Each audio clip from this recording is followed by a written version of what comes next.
My brother is 29 and has been with Leah for about 2 years. We all like her, she is super nice. I am getting married next April and sent an invite to my brother's apartment. We decided to send invites to households and not individuals. For example, our aunt received an invite for her family and not for each individual. Last Thursday, we met at my parents' place. It was just the core family because of some tax reasons, lol. While there, I asked my brother about Leah's dietary restrictions. I know that she is a vegetarian for health reasons and that she cannot have certain raw vegetables.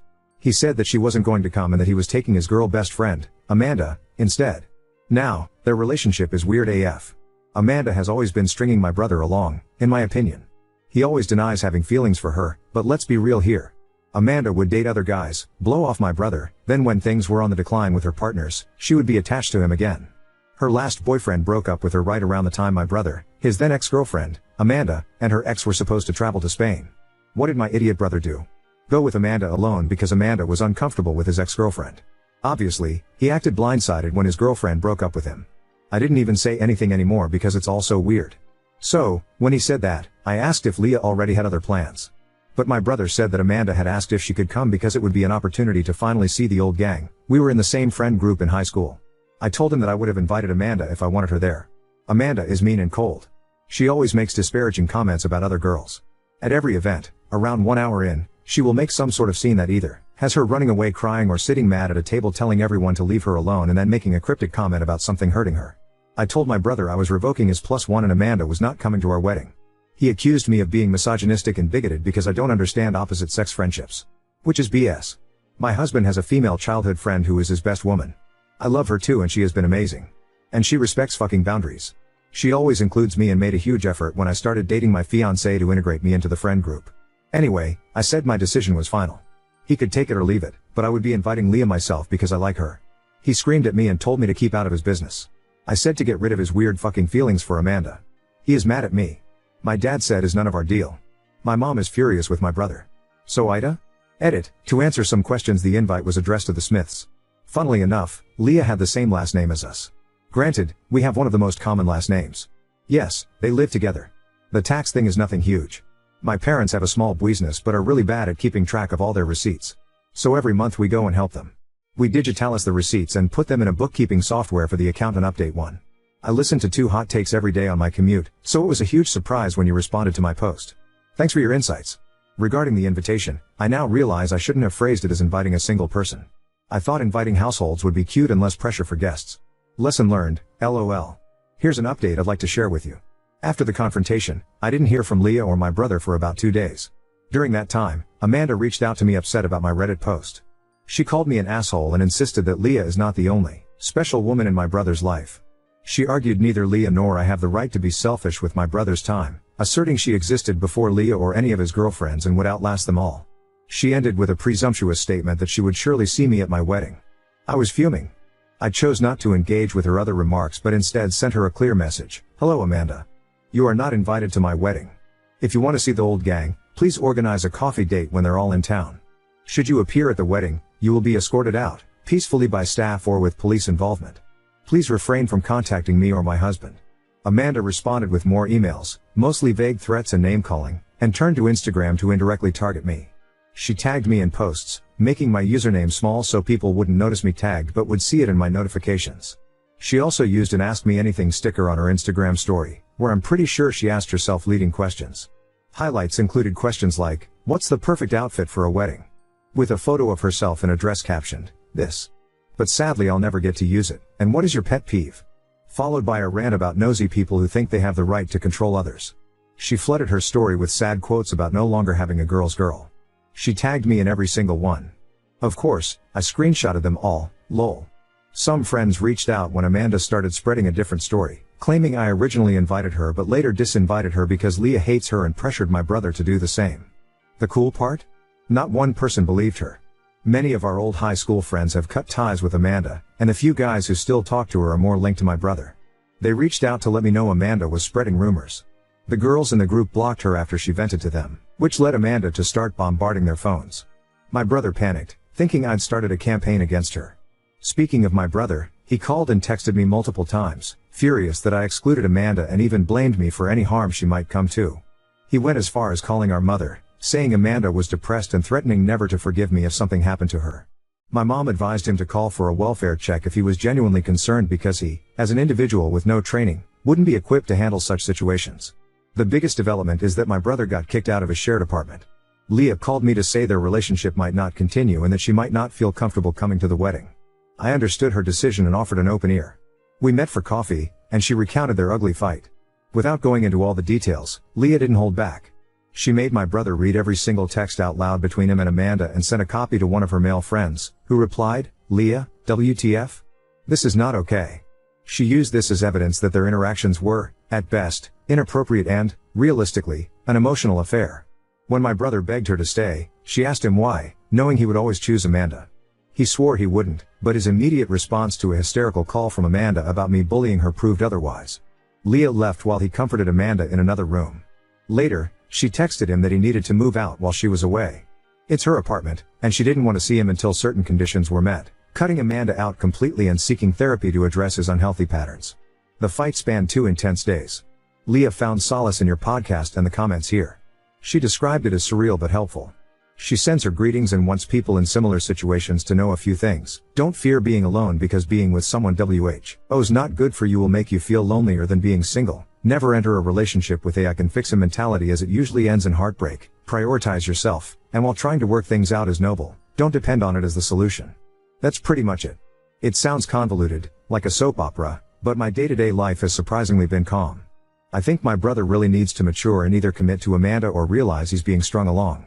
And to Amanda, please grow up and leave me alone. We got a call yesterday night. He has been in a car crash abroad. My father and I are on the way there. Getting plane tickets was almost impossible, so we've been driving since 5 a.m. He was on a holiday with Amanda to clear their minds. Amanda didn't even call us. I don't know if she is still with my brother or if she is also hurt. My brother's phone was shattered, so he can't update us. The nurse, bless her soul, has been updating us. He can't even talk to us. I think I'm just writing because I don't know what else to do. My dad doesn't want to talk. I don't know if he is mad or worried or both. I have never seen this expression on his face. My brother is an idiot who would hurt a bunch of people because he is selfish. But I still don't want him to die. He is my brother, thank God he is alive. Amanda is not here. This has been an absolutely terrible week. My brother is alive but not doing well. We're stressed out of our minds because of the insurance situation. He and Amanda went to a country that's not part of the European Union, and of course, he didn't book any travel insurance. So, we have to pay up front and hope his insurance will refund us.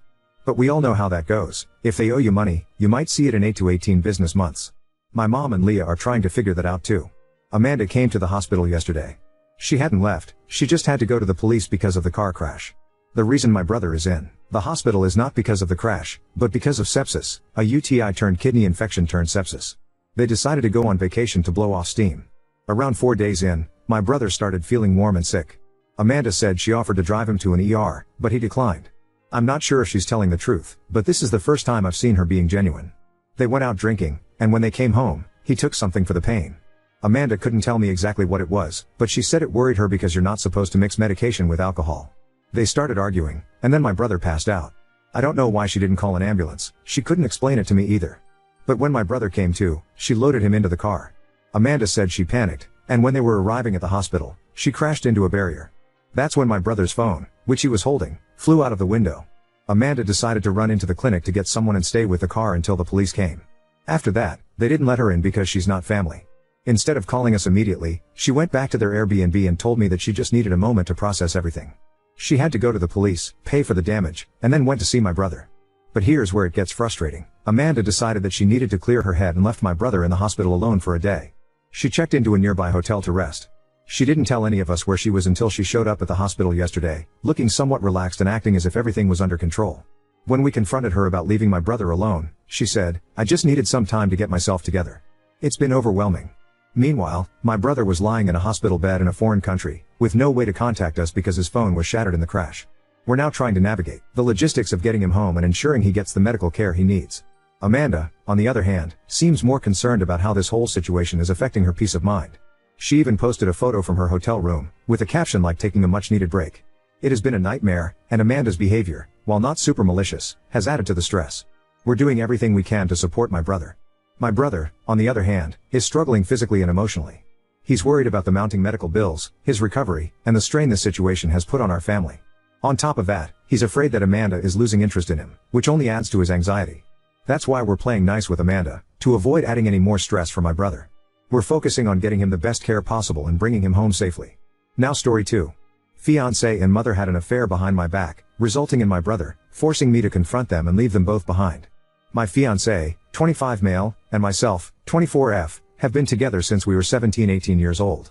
Honestly, he was always kind, handsome, funny, and everyone used to say I was so lucky to have the whole package. I felt so lucky too. He always treated me with love and respect, so this makes everything just so shocking for me. I have always had a good relationship with my mom. It has always been her and I against the world. My dad died in an accident when I was little. We always joke we are the real life Rory and Lorelai from Gilmore Girls. My mom dated guys on and off and they were usually cool, but nothing really past the early stages. Around 4 years ago my mom told me she was pregnant, which was a huge surprise.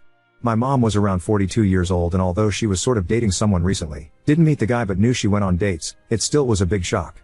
She never thought she could be pregnant at her age. She had me when she was young, an oopsie, and I can tell she was stressed and worried. I decided to support her, since she has always supported me, and tried to reassure her. She then had my brother, who is now 3 years old. I have a close relationship with my brother. I have helped taken care of him since he was born and I just love the little guy. My fiancé was also always helpful with my brother. We would take him out for ice cream, playground, pool time during summer, etc., but nothing was weird. He was just my then BF spending time with my brother, and I now to the how I found out. My fiancé and I lived together since we finished college. My fiancé was not at home since he was hanging out with friends, but I was home BC. I didn't feel like going out and just wanted to chill on my sofa. At some point during binge watching a series on Netflix, my laptop died and I was too lazy to go get my charger, so I just took my fiancé's iPad. I know the password but honestly never used it before. The iPad logged in and I got a bunch of messages pinging. I guess he hasn't used it in a while too? Anyways, this got my attention and I went to check it out, and OFC I found everything. My mom's number wasn't under her name, but I recognized the number and verified it with my phone. She was telling him she felt guilty and that I should know. He said he also felt guilty but couldn't lose me, and they /backlashed it up. She said that it was unfair for my brother to never not know his dad, and that if he could live having his son around not behaving like a dad but a brother-in-law. I broke down. What the actual F? There weren't a lot of older messages, just some photos stored of my brother as a newborn, my mom pregnant, and more photos of my brother growing up in an album.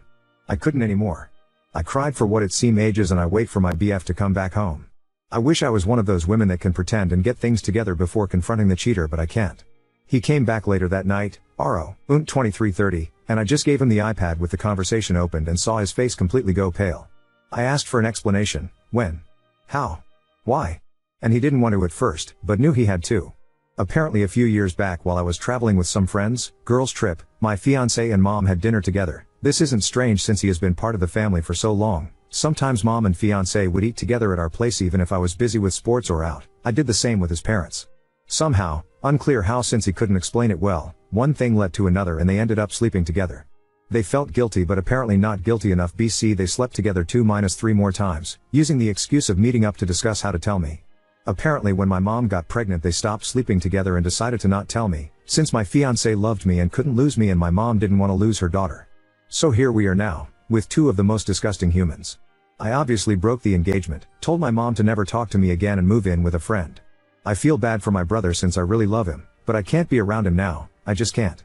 I feel like it would remind me of all those times we talked about having kids. I would be his baby mama, only baby mama. We talked about this future since we were 17 years old, so I want to puke every time I think how I was actually taking care of his child with someone else, while still having those dreams. I want to puke. Update 1. I was not expecting so much support. I'm still a mess, not gonna lie, but after reading the comments I felt better, like a therapy mini session. So again, thank you all. To the update. As I was afraid, I was indeed confronted near my office this week. I knew this was coming but thought maybe I had more time. My ex was the person to come find me. Yesterday, Wednesday, after finishing work and walking to where my car was parked, my ex was sort of lingering, waiting around. I thought about running, not gonna lie, but I guess in the moment I felt strong enough to get over with it, instead of having that hanging above my head waiting to be approached again. He asked if we could talk and I said yes, but I didn't feel like having the conversation over coffee like we were old friends. It felt ridiculous, so I told him to just talk right there. We were in the streets but somehow it wasn't crowded, but also not completely lonely, felt right. He basically said sorry 100 times, and that I deserved better. I agreed. He said he did love me and that he still does, but he would understand why I wouldn't want anything to do with him. He said that if I did in fact consider giving him a chance that he would go to therapy, alone or together or both, and that he would work hard to win my trust back. I told him it wasn't possible, there was too much damage. This sounds calm when I type it, but in the moment things came out more with louder tone and harsher words. Anyways, he did say that he is in the or will be, it was a bit of a blur, process of getting custody, partly, from my brother, and that he in fact does want to be a dad to him. He said he does not want to be together with my mom, that it was just a stupid mistake, sure. BC 4 to 5 times mistake is just a random thing. He couldn't explain why he did it in the first place. I think he doesn't even know himself. I asked if he cheated with someone else before. He said no, not sure if to believe it, but he sounded honest. I asked why he didn't come clean, and he said that after he did the deed he always felt panicked and it hits him that he could lose me and he just didn't want to. I told him it was meant to be found out, that what was his plan? To have my brother around and ignore their relationship forever? He said he didn't think far enough and that he was basically going with the idea one day at the time type of survival. I asked him if he felt that my mom said at him? He said it was mutual, which made me want to puke again. I asked if he has any contact with my mom since I found out. He said yes, but mostly about my brother, didn't elaborate more, and I didn't press for more info on that. He said he told his parents the day before or the day before that not sure, Tuesday? About everything. The parents were not happy, but they are glad to start building now a relationship with my brother, their grandkid. Honestly, all of this felt like a punch in my stomach, I don't know why. The parents wanted to contact me, but he told them to wait till he approached me first, hence why he was here. I said if he started or thought about the custody before I found out, and he said no, but when I found out was like the push he needed. Great, seems I helped him get his shit together, and this past week he was arranging all of that mess, that's why he hasn't tried to see me before. He sounded and looked defeated, but the whole thing made me, besides sad, angry. I was mainly depressed before, but now I'm furious. I feel like he is still in an okay place and he isn't paying for his actions, beyond me leaving him. He will have my brother, his parents and others and move on with his life.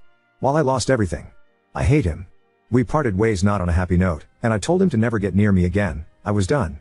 He asked me to see my brother still, that I was important to him, and tried to guilt trip me, and it worked, but I still think I can't. I don't know much about my mom and really hope she doesn't come find me anytime soon. BC, I'm fuming right now and won't be able to handle it. I will be contacting my family and friends and finally doing the blasting today. I think is about time, and after my talk with him, I got the extra push I needed. Update 2. I first posted on my family's FB group we share. This is from my mom's family side. I used inspiration of what you all suggested in my last post and said something around the lines of, I want to communicate to you all that my wedding with X has been permanently cancelled, since I found out that my mom, name, and my ex, name, had in the last few years a sexual relationship which resulted in the birth of my little brother, name. I had no clue of any of this, and I found out about it last week. I won't have moving forward a relationship with, name, mom, and ex, name, for obvious reasons. I would appreciate your understanding, and I felt it was only fair to let you know of the situation. Since I value transparency and honestly above all. I also included a screenshot of my mother's message, what I said to her once I found out, and a message she managed to write back before I blocked her. Didn't open the message till before the blasting. I didn't want to read her and be persuaded. It exploded. I had family reaching out via text and calling the whole day after the blasting. I would say most were very supportive, and I could tell they were just shocked. There were a few neutral and some suspicious that it wasn't the whole story and maybe I misunderstood. My grandparents were in the maybe you misunderstood category, which it wasn't surprising since my mom is super close to my grandparents, and like I said before, my mom was always a good mom. So no red flags. I will be moving with a cousin that is more like a sister to me. I haven't reached out to her previously. BC, I knew once she knows everyone would, that's why I went to my friend's place. My cousin is devastated on my behalf and offered I live with her and her 2 kids until I can get my feet on the ground. I accepted and will be moving next week. I'm a bit afraid this will give my mom an easier access to me, but I can't stay at my friend's place forever. I then proceeded quickly to post a similar message from we share most of our friends since high school and local university, friends on Instagram.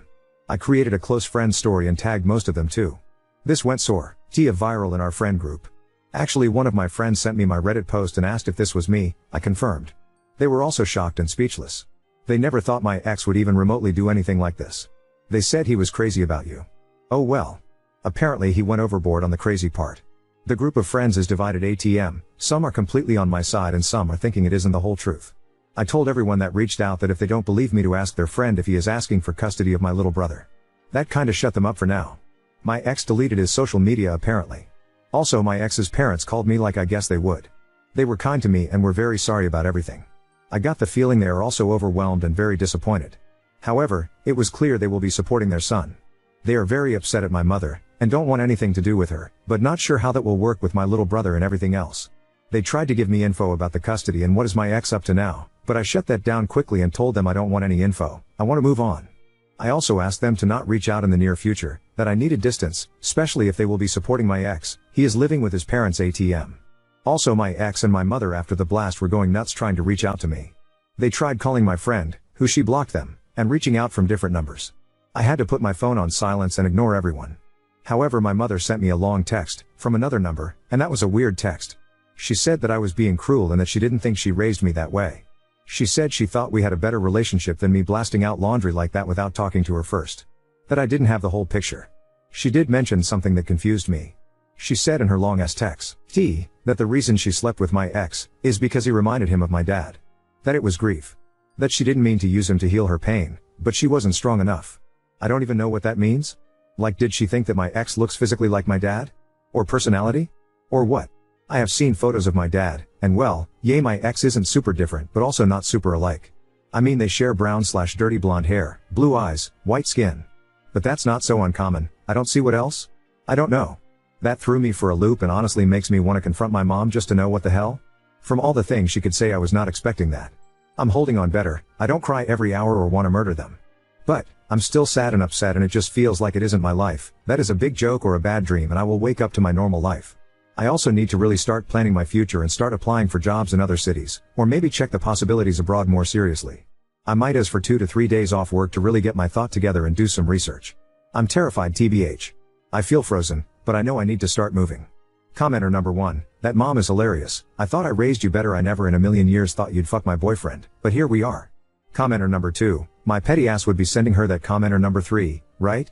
The irony of her blaming you for airing laundry when she did that. Commenter number 4, the laundry wouldn't be dirty if you hadn't fucked my boyfriend on it.